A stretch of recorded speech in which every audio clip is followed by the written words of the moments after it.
hoffe, das hält. Wenn nicht, wenn die Scheiße nicht hält, dann kotze ich im Strahl.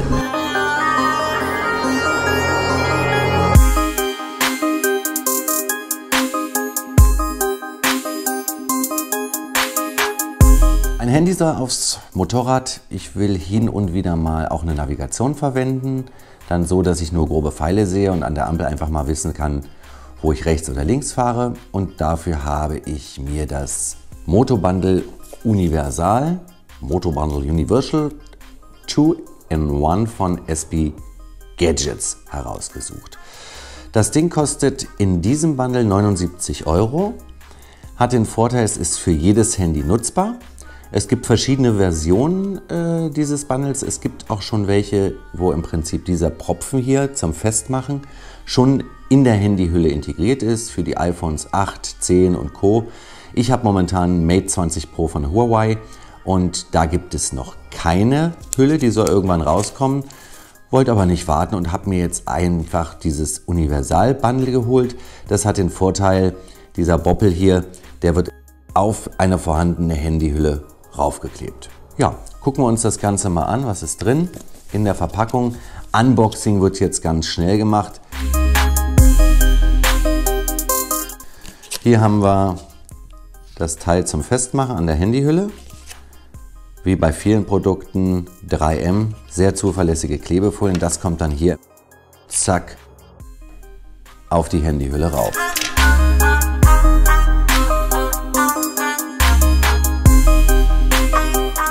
So, was haben wir hier noch? Gut, das ist super. Ein Alkoholtuch, um die Handyhülle sauber zu machen, fettfrei zu machen. Ich hatte hier eigentlich den guten Fiss, aber dann nehme ich das. Und die letzte Box, da ist die Halterung drin. So, hier sind verschiedene Befestigungen.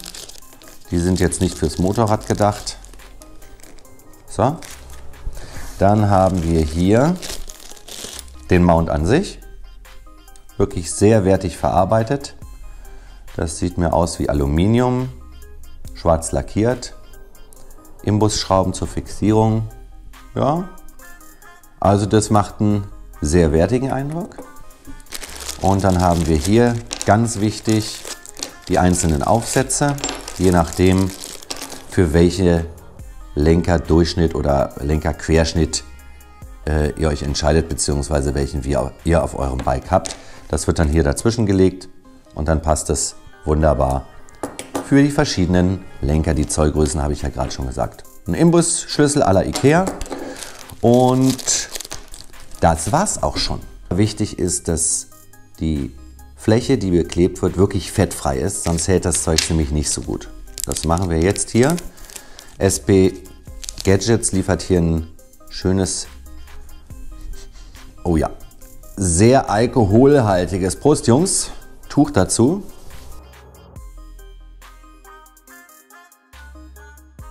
(3M). Die Richtung, in die wir das machen oder in die es befestigen muss, ist eigentlich egal, zumindest die vertikale Richtung. Es soll nicht horizontal, sondern vertikal und dann habt ihr hier ein Logo SP. Und das wird dann da raufgeklebt. Gut, versuchen wir es. Dann schauen wir mal, ob das hier auch hält. Das sieht jetzt nämlich irgendwie nicht so vertrauenserweckend aus. Hier ist ein ganz großer Spalt.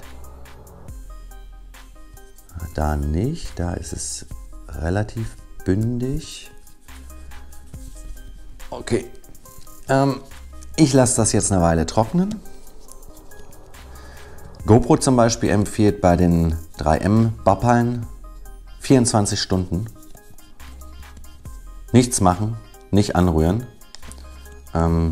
Ich gebe dem Ganzen jetzt hier auch ein bisschen Zeit und wir sehen uns gleich wieder.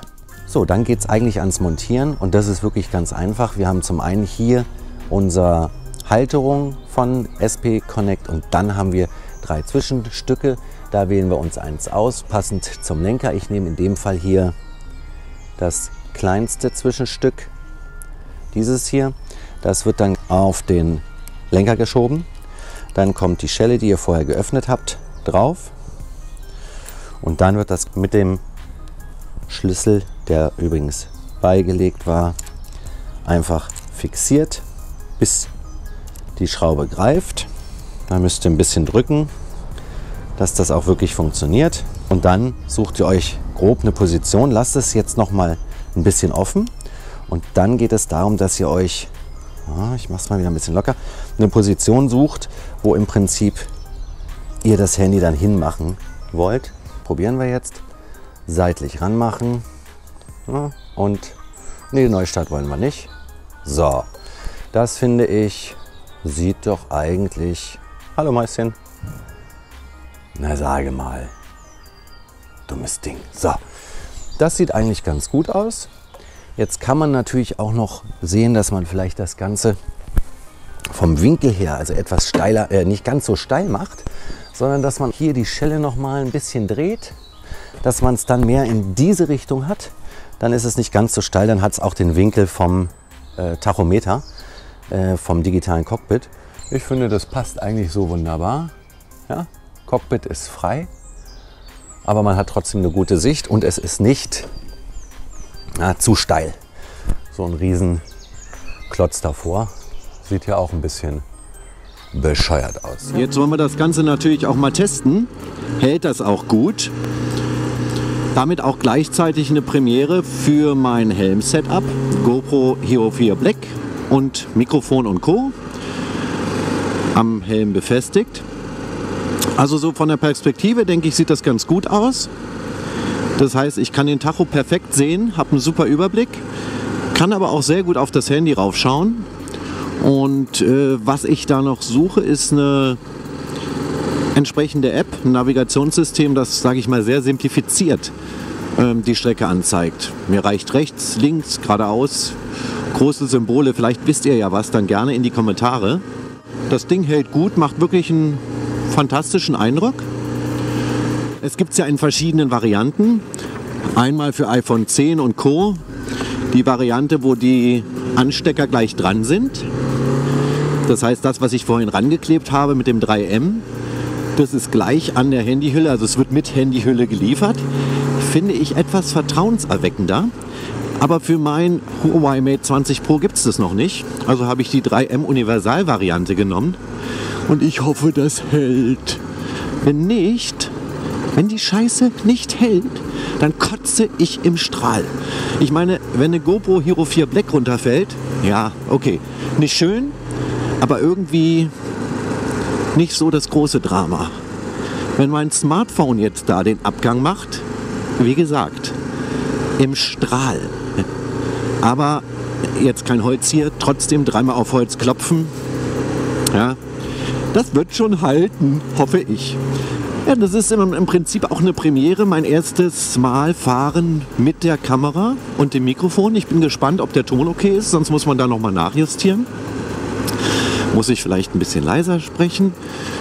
Vielleicht muss ich gar nicht so laut sprechen, vielleicht ein bisschen leiser, vielleicht ein bisschen lauter. Das gucke ich mir gleich alles mal an. So, wir kommen jetzt übrigens hier, es ist 18:38 Uhr zur berühmten Spinnerbrücke. Heute Mittag war hier die Hölle los. Wie ihr seht, jetzt ist hier relativ wenig los. Also das ist wirklich, das ist ja gar nichts. Gar nichts. Okay, aber das ist jetzt auch gar nicht der Sinn der Fahrt, sondern ich möchte einfach mal sehen, ob das SP Gadget gut hält. Und das tut es. Und es ist vor allen Dingen echt so sehr ergonomisch angeordnet. Ich kann gut auf mein Cockpit gucken.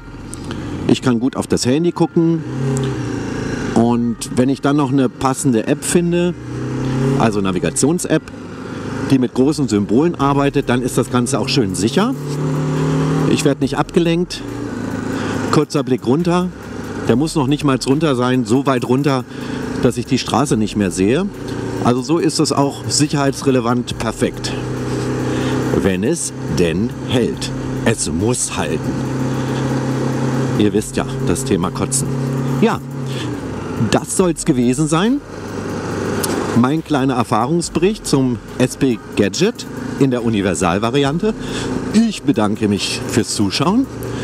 Wünsche euch noch einen super Tag und freue mich riesig, wenn ihr ein Abo dalasst, einen Daumen nach oben. Bis bald. Grüße aus der Hauptstadt.